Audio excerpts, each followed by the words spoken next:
Start. महोदय, वह उस भारतवर्ष से कहीं अधिक बड़ा है जो कभी किसी भी ऐतिहासिक काल में या उसके पहले किसी एक छत्र शासन के अधीन रहा हो। आप जानते हैं कि भारतवर्ष इतना बड़ा देश है, पर संसार के और बड़े बड़े देशों की सैनिक शक्ति के सामने उसकी शक्ति बहुत कम है।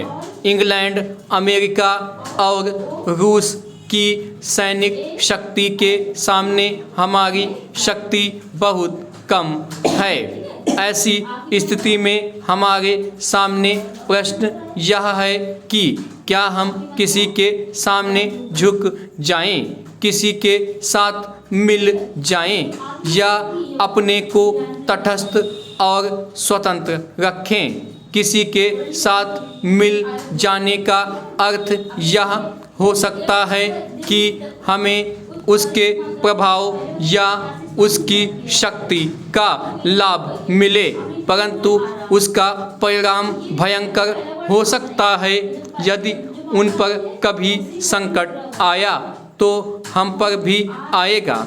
यदि हम अलग रहते हैं तो हम अपने पैरों पर खड़े होकर अपनी शक्ति से बहुत कुछ कर सकते हैं। हमारे प्रधानमंत्री ने इसी नीति को अपनाया है, और यद्यपि आरंभ में हमारे अपने देश में ही बहुत से लोगों ने इसको नहीं समझा था, पसंद नहीं किया, परंतु आज हम देख रहे हैं कि उसका परिणाम क्या हो रहा है। हमारे प्रधानमंत्री ने इस बात की घोषणा कर दी कि हम किसी भी दूसरे देश के साथ गठबंधन नहीं चाहते और हम स्वतंत्र रहकर अपना कामकाज अलग चलाएंगे।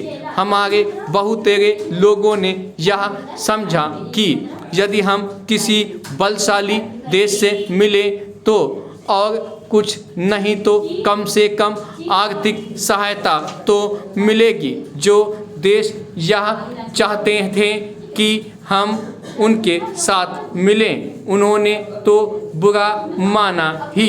उन्होंने यह नहीं समझा कि हम अपने को अलग रहे हैं, ना कि उनके विरोधियों के साथ मिल रहे हैं।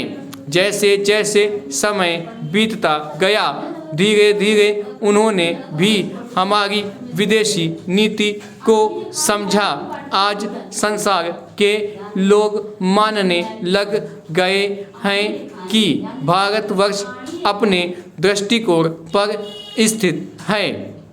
इतना ही नहीं बल्कि एक नए देश को, जिसे स्वतंत्र हुए अभी 55 वर्ष ही हुए हैं, जो स्थान मिल सकता है, उससे कहीं ऊंचा स्थान हमको मिल गया है और हमारा उत्तरदायित्व भी बढ़ गया है। मैं मानता हूँ कि इसी प्रकार यदि हम महात्मा गांधी के दूसरे सिद्धांतों को भी अपनाएं और उसके अनुसार आचरण करें तो इसका संसार पर बहुत प्रभाव पड़ेगा।